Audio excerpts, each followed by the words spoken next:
Lolas beenna araaras been.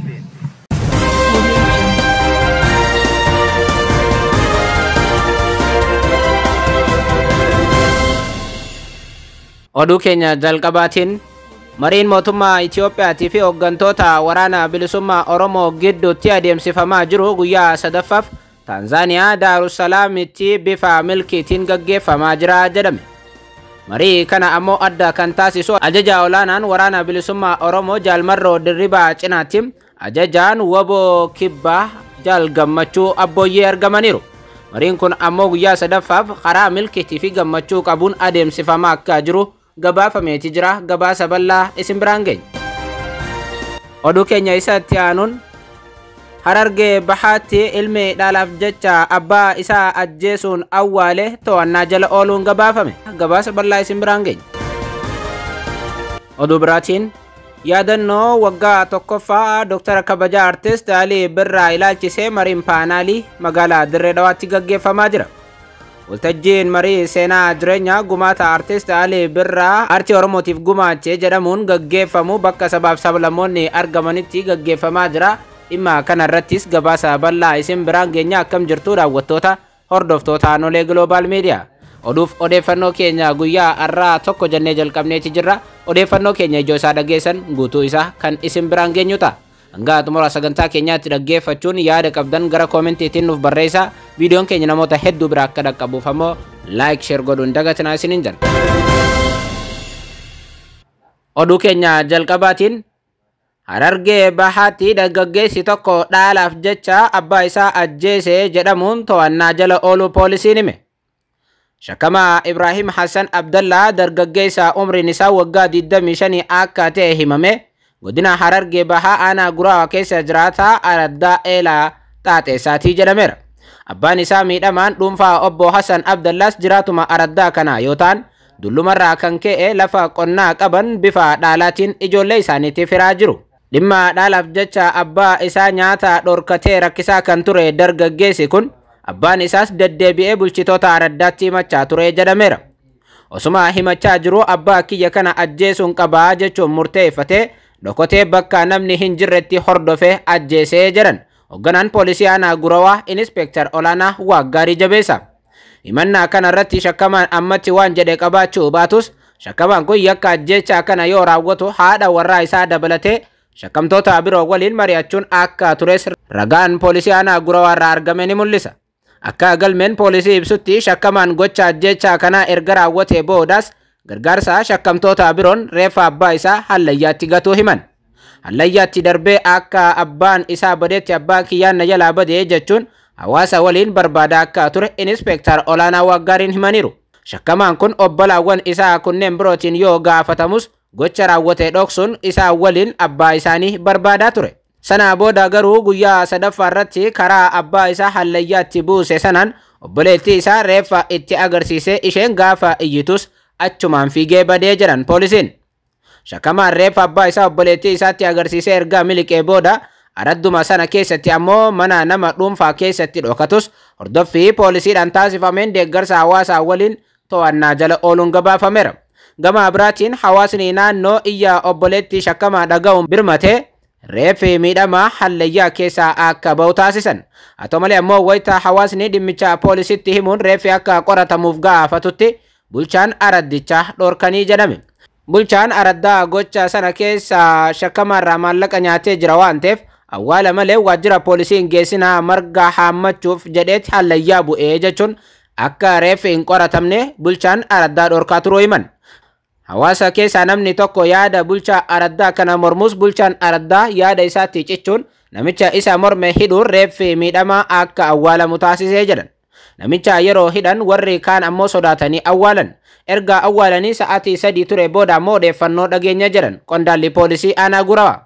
Sana booda ammoo poolisiin aanichaa gara iddichaa imaluun uummata mariisisee uummannis gocha raawwatame ni saaxilee jedhan.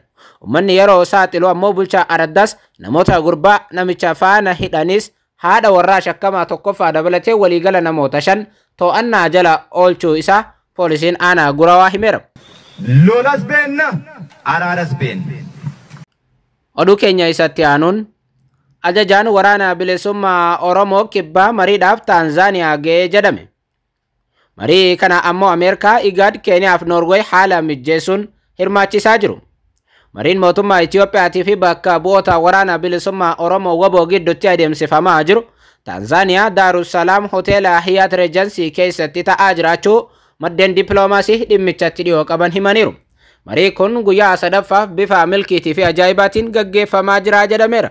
Kana malees ammoo ajajaan waraana bilisummaa Oromoo kibbaa Jaal Gammachuu Abbooyyee fi itti aanaan isaa buufata isaanii kibbaa Oromiyaa Boorana irraa karaa Keeniyaatiin gara bakka walga'ii kanaatti kaleessa ganama balali'uu isaanii maddeen wal fakkaatan mirkaneessaniiru. Mariin kun giddu galeessitootaa fi haala mijeessitoota alaa irraa deeggarsa cimaa kan qabu yoo ta'u, keessattuu Ameerikaan karaa jila ergama addaa gaanfa Afrikaa Ambasaaddar Maayik Hamariin durfamuu fi dippiloomaatota olaanoo IGAD bakka bu'an akkasumas mootummaa biyyoota Keeniyaa fi Noorweey irratti argamaniiru jedhameera. Mootummaan federaalaa bakka bu'uun itti gaafatamaa odeeffannoo raayyaa ittisa biyyaa Jeneraal Geetaachoo Guddinaa fi itti aanaa isaanii Meejar Jeneraal Dammisew Amanoo argamaniiru. Lamaanuu qaama marii marsaa jalqabaa caamsaa keessa Taanzaaniyaa Zaanzibaar keessatti gaggeeffame keessaa tokko ta'uu isaanii ni yaadatama. Waraanni bilisummaa Oromoo gama isaatiin walumaa galatti hirmaattoota 8 bakka bu'ama kan jedhame sagantaa kanarratti isaan keessaa 4 ajajaa WBO lixaatii fi giddu galeessaa irraa ajajaa olaanaa WBO Kumsaa Dirribaa yookiin Jaalmarrootiin durfamu, 2 ajajaa kibbaa WBO irraa Gammachuu Raggaasaan durfamuu fi akkasumas namoota dabalataa marii marsaa tokkoffaa irra turan Ejersoo Urgeessaa fi Jireenyaa Guddataa hirmaachaa jiru.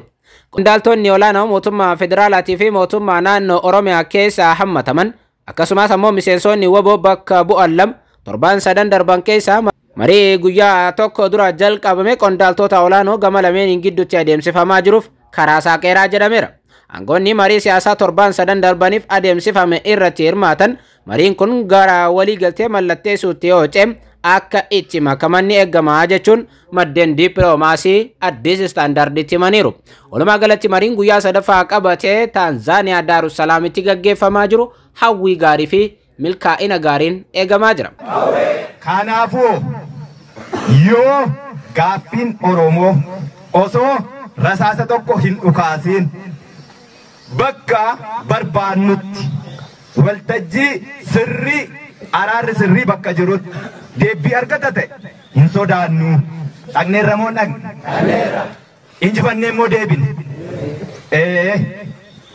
Lolas beenna araaras beenna. Oduu keenya isa xumuraatiin yaadannoon waggaa tokkoffaa Dr. Kabajaa Artist Alii Birraa ilaalchisee marii paanaaliitiin Dirree Dhawaatti gaggeeffamaa jira. Yaadannoon waggaa tokkoffaa Dr. Kabajaa Artist Alii Birraa sababeeffachuun mariin kun gaggeeffamaa jiraachuun ibsameera. Waltajjiin marichaa seenaa jireenyaa gumaacha Artist Alii Birraan aartii Oromootiif gumaacha sabaaf sablammootaa fi guddina muuziqaa biyyattiitiif taasise akkasumas ammoo leegaasii isaa akkaataa itti fufsiisuun danda'amu irratti mariin bal'aan gaggeeffamaa jiraachuun ibsameera. Sirboonni Artist Alii Birraa yaadannoo bara baraan ta'uu fi tokkummaa jaalalaa fi bilisummaa biyyattiitiif kan qabsaa'anidha jedhan kantiibaan bulchiinsa magaalaa Dirree Dhawaa obbo Kadiir Jowaar. Waltajjicha irratti artistoonni, qondaaltonni bulchiinsa magaalaa Dirree Dhawaa fi keessummoonni hedduun biroo argamaniiru. Yaadannoo waggaa tokkoffaa Dr. Kabajaa Artist Alii Birraa onkololeessa 26 2016 eegalee sagantaalee garaagaraatiin magaalaa Dirree Dhawaatti gaggeeffamaa jira. Sagantaan guyyaa 2 dura jalqabe ammallee itti fufuun torbeen Artist Alii Birraa gaggeeffamu irratti argamu. Daawwattoota hordoftoota keenya odeeffannoo namaaf qabanne kanuma. Odeeffannoo kanaaf kan biraatiin hanga walitti dachaanutti olmeeni kan nagaa isiniif haa ta'u.